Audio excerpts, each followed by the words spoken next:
let's get one more scene in here. This one's with Shelly the Machine Levene, who obviously this is an all-star cast, but you could argue his character for Jack Lemmon is really the central character. And let's dig into that for a minute. Mm-hmm. Hello, Danny? Dan, it's Shelly Levene. Yeah, we spoke last May, I called you. I was in town from my estate in Rio Rancho. And Arizona. Yeah, I wish we could have gotten together at that time. Danny, that piece of property I had for you has increased in value. Grace, what was that figure? $76,000. Oh, Danny, I wish you could have been in on it with me. Look, I'm here overnight. I have to go home tomorrow. And I thought after the interest you showed on the last trip that... Holy Grace. Danny, I know that you're serious. And because of that, I am going to shove my appointments around and make sure... Oh, well, gee, I wish that... All right, Danny. Yeah, all right.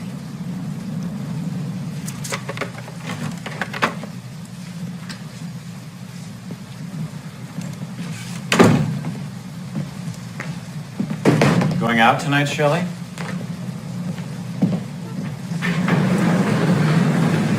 What is this bullshit with a sales promotion? It isn't bull. It's the way it is. You're gonna fire the bottom men on the list? That's the way it is, and I don't make the rules. The rules come from downtown. I've got a little bit of a problem here, John. I'm closing up the office. Then we'll come across the street, have a drink with me. I gotta get home. Hey, do me the courtesy, huh? 5 minutes? Just 5 minutes. I am trying to get home for 2 hours. I gotta go minutes? home, grab 1 hour with my kids, come back here, see if any of you John, close how the about 1 contract, minute, take the huh? contract to the bank. How about 1 minute? Huh? What is it? I can't close these leads. Then move on. Don't jump. Hey, don't jump out of your manager bag a second. Huh? It's just two guys talking, am I right? We're just talking.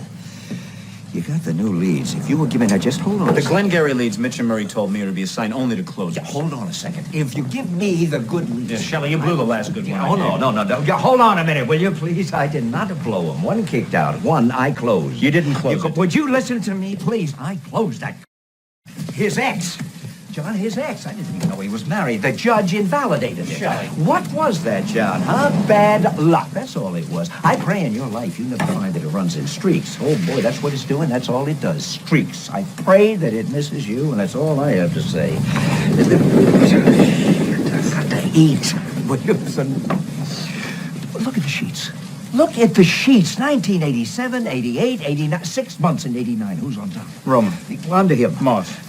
Oh, bullshit, John. April to September, it's me. It's no Moss.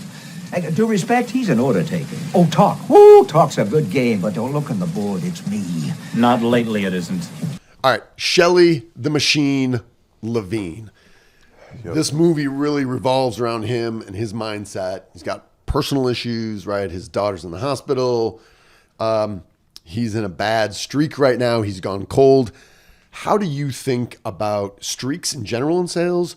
And when you see someone on your team who is struggling, who's in a bad streak or is in a rut, how do you help that individual kind of reframe this to think about it in a more, proactive, positive light? Yeah, streaks are great. You could ride the wave. You think it's never going to end, and then it ends. Right. It's going back to, and this is what we talk to our sales guys about, it's the work you put in while you're on those streaks. It's very easy, again, to get complacent and be like, oh, everything's fine. But are you working with your current customers, talking about who you should be going? Customers will tell you all the time who you should be talking to, either their competitors or people that they work with that you should be trying to sell. Basic networking. If you're on that streak and you're going really well and you have good relationships, you should be able to work those relationships to prospect, to get more leads, to do more things, so that when you do hit a cold spell, you have things in the pipeline that you're still working on. And trust me, when the phone stops ringing, I lose my mind. It happens. Yeah. There's times where you're just not getting called or you're not doing things, but you just have to keep picking up the phone, keep going to see people, keep working those lanes or those leads to try and keep it going. Otherwise, you're just going to be stuck. Yeah. Yeah, you're just not going to move it forward. You know, what comes to mind is one of my favorite phrases that you love. Yeah. Let's unpack this. You've called me out on that multiple times. I've stopped using it. I was like, I thought it was a good phrase. You make fun of me. I think we were fighting about 10U baseball at the time. That sounds right. You wanted to unpack it. Overly aggressive, overly competitive 10U baseball in Texas. Let's unpack. So we'll often talk about referrals. Referrals are great. Fine. I also think referrals are for amateurs. You want an introduction. Yeah. And what I want is, hey, you're a customer of mine. And I would say is, hey, who do you know that might benefit from the way that I'm helping you? Right. And sometimes you will see salespeople like, oh, I'm not sure I can say that. I'm like, if you can't say it to someone who knows, likes, and trusts you, who can you ask for, right? Well, yeah. So what might you say to a customer to like, hey, we're working together. Who else should I be talking to? How do you build that from your existing customer base? It's pretty much just that. And that's kind of what I was talking about. If you're on a run and you've got good customers and your customers are buying from you, right, and you've got good relationships, why couldn't you sit across from a guy and say, the guy's probably been in the industry for 10, 15, 20 years, maybe not in that same position, right? Maybe in competitor. Why couldn't you just say, hey, who else should I be calling on? Who in the area should I be going after? I'm here. I'm in Louisiana. Who else in Louisiana while I'm here should I go by and stop and see? Yeah. And it'd be like, oh, go see Mark down at so-and-so. Well, can you give him a shout real quick? Just tell him I'm coming. Yeah. Like, tell him what's up. I made a call in Colorado, and it was just a cold call, and it was going horribly bad. And when you say cold call, what do you mean by cold call? Literally, you know a guy? I knew a name. And a number? I knew an address, and this was 6 months ago. Okay. 6 months ago. And we walk in, and this guy was like just waylaying me. Okay. And he just did not want me there. Yeah. He was the owner, too. I just got to the owner, so I was just talking to him. And he's like, what are you doing here? Who are you with? How long you been in this industry? What do you know? And I'm like sitting there, and I'm just like, just bobbing and weaving, talking, doing my thing. And his cell phone starts ringing. Yeah. And it was my mentor, Roger. Okay. And I'm like, pick that cell phone up. And he's like, well, we're talking. I'm like, no, answer that call and tell him who you are standing here with. And he's like, all right, whatever. So he picks it up. He's like, hey, I'm sitting here with Matt Potter. And all of a sudden his whole demeanor changed. And he hung up the phone. Was that just coincidence? A total coincidence. But it's an introduction, right? Yeah. Nonetheless, right. Somebody happened to make the call. All the stars aligned. Yeah. It worked out great.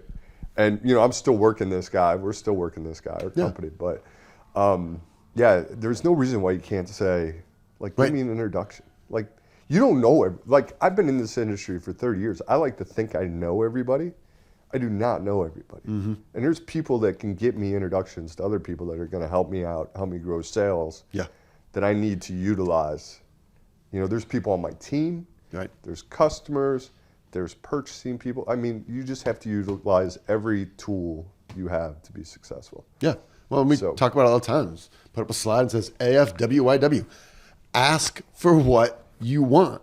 Yeah. And I think sometimes, and maybe you can kind of maybe give a little context to this, someone would say, well, it might be awkward because if you're my customer, I want that customer believing that all I do is think about him. And now I'm basically, I'm at the date with a girl, and then I'm asking about some other girl. Yeah, it's not And true. on one hand, I understand what you're saying. Yeah. On the other hand, that's also, on the other hand, I think it's crazy, right? And you say, hey, man, I'm looking to grow my business. Who else do you know? And worst case, he's like, oh. Worst case, you say, I don't know. Let me think about it. You're like, that's cool. But, Well, I think, too, things guys don't do enough, or sales guys don't do enough, is build a relationship side. If you're just going into the office and you're just sitting in this guy's office and that's all you do, that's not going to work. I do some of my best selling on Friday nights, Saturdays, Sundays. You have to have Doing a what? personal relationship, talking to people, going out with people, entertaining people. my kids think I'm a professional entertainer for crying out loud. You know. So do I. They're onto something. There's something about sitting at a dinner with a person, or you know, sitting on a golf course with a person, and you've got like your foot up on a golf cart, and you're like, hey, who else should I be calling? Like things are slowing down. I need some help. Mm-hmm. Everybody wants to help everybody. They want to see people be successful. They want to see you do well. If they like you, if they don't like you, they might throw you some trash. Yeah. But if you're just going into a guy's office and just like sitting down with him 30 minutes every month and just trying to get that PO, right, and that's all he's worth, then forget it. You're not gonna be successful, because my guy's gonna tell me to go call on him, and I'm gonna take him from you, right, all the time. Yeah. Well, I think it's a little bit of ego there, but you know, it's true. I mean, that's what we do. That's what we do. Well, I think you said something powerful there too, which is, I need some help.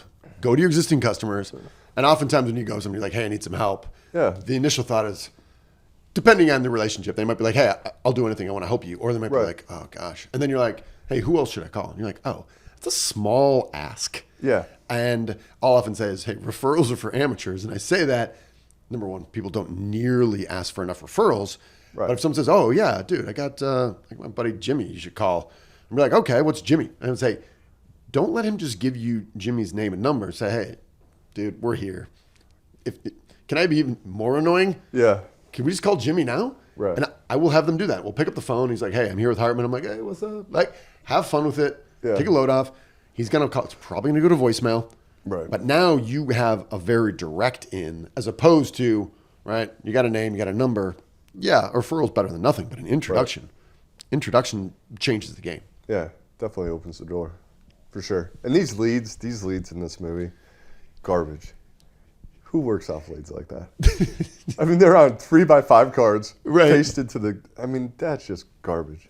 They did that to me when I first started in sales. They gave me a Excel spreadsheet, quote unquote leads. It was the trash that nobody could sell, and I was like, 3 months in, I'm like, this is never going to work.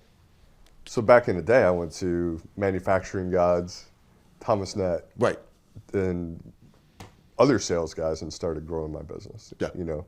Well, and I think with this idea with leads is the best salespeople aren't sitting back waiting for leads. Right. They're going out, they're talking to people, they're creating them, they're creating opportunities, and they're advancing them. Right. Don't rely on somebody else to do it.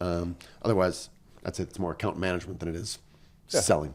All right, Matt, let's bring this bad boy home here. Okay.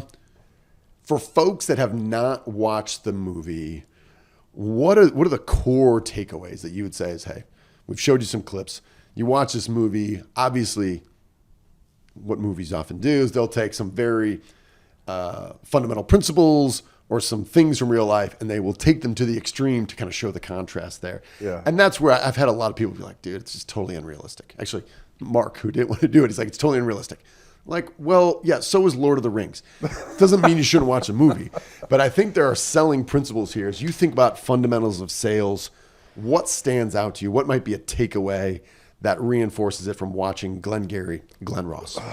Takeaway, do not try and sell at 7 o'clock at night, for crying out loud. Number one, what good. Doing with your life. You know, like we were just talking about, do not rely on these leads and people to come to you. Go out and make your own destiny. Yeah. Right? Don't be Jack Lemmon saying, I need the leads, I need the leads, I need the leads. And at one point in the movie, he gives him a lead. He thinks it's great, and he basically just gave him a sucker lead. Yes. So he felt a little better about himself. Right. And he's totally going into irrelevance, right? We talked about that too before on the side maybe.